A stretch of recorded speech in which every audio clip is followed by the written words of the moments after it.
Yeah, so I'm getting first card of the Eight of Wands reversed. This is the Rider-Waite-Smith deck, which I like because it has this rich symbolism. And this is often a card of things coming at us quickly, messages, information, energy. It's the wand, so it's like fiery, passionate. And what came to me is communication. A lot of communication, and a lot of it is bullshit, basically, is what I'm getting. Is there's gonna be a lot of things coming at you. And it's really a time for discernment that you can't really believe anything outside of you. You have to trust inside. Even if things have been a certain way in the past and you think you see and know what that thing is in front of you or that situation, it's going to really require like letting go of that intellectual concept and embracing the expansiveness. With all this Octurian energy coming in, everything can transform. This is something Bashar says. And saying that we are masters of limitation. And throughout the universe, there is abundance, peace, love, prosperity, joy. And we're like an enigma. We're like baffling to the the vast majority of the cosmos. There's other stuff too that's darker and intense or whatever, but that's not where we are at. We're surrounded by a sea of beauty and upliftment and peace.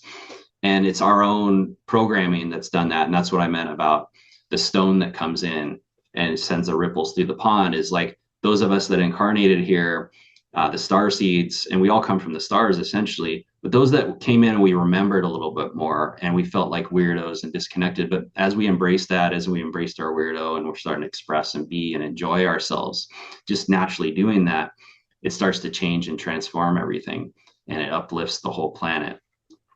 So with that energy, it's if we can let go of what we think we know, the whole world changes. Like we'll see other perceptions, other levels of reality. And this is why I work with everyone with the breath and the guided meditation. Before we even do breath work, it's like tuning into the heart, going within, getting everything prepped so that if any kind of trauma reaction or emotion comes up, it's like, oh yeah, I got this because I am in the place of the infinite witnessing. And that's the next card was the Queen of Wands. And this is a beautiful card because it's again the wands, it's the passion, it's the heart, it's that fire, it's with the sunflower, it's the connection to the solar. And there's the black cat in there too that represents the connection with magic and with the mystery and with the understandings of the nature of reality. And what science is glimpsing now is why these people and these witches and did everything they did because they knew the secrets of the universe and how to work with nature and with the cosmic forces.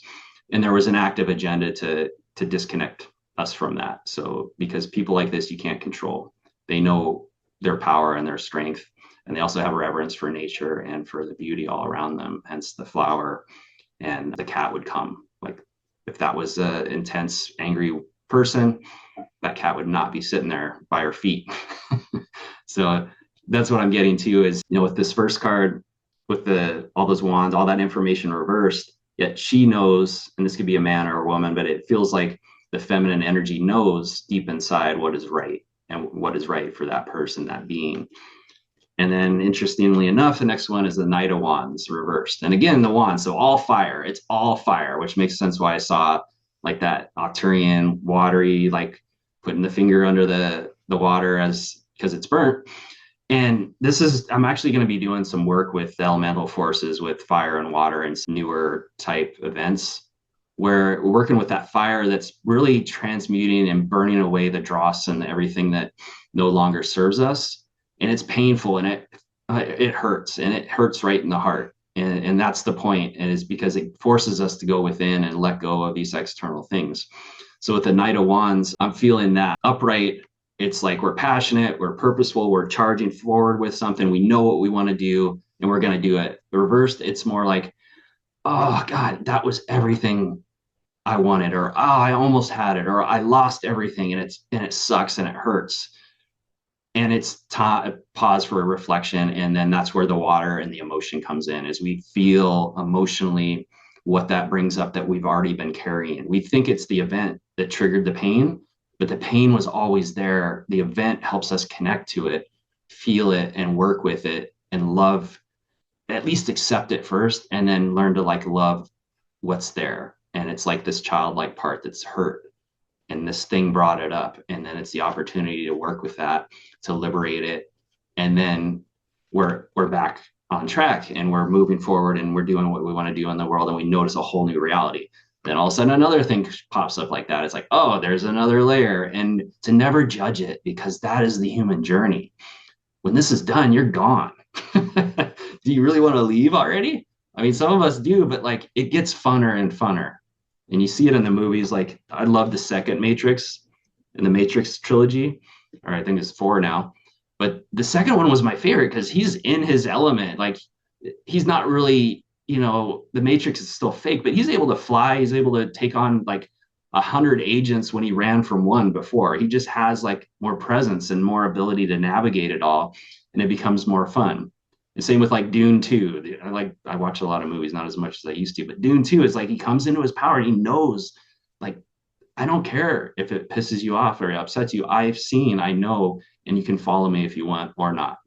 That can get into the more masculine energy, but that has to be tempered with the feminine. That's what we're working with right now, because masculine plows ahead, charges ahead, but the feminine lets us know when to pivot, when to stop, when to not step on the cat that's right in front of us, because that's what happened before is lots of masculine, too much solar energy. So Amanda said, it feels like we're being called home. Yeah, we are home. Like we're bringing home here. Like, I love that. Yeah, I love that you said that too, because yeah, I called home to that feeling of home, and then we embody it here, and then that's what's helping everyone is what I'm getting. Like that energy that we're bringing of home, knowing we are that space. Like this is someone that you go to their house, it's going to be very comfortable because they're comfortable in their own skin and it reflects in their environment.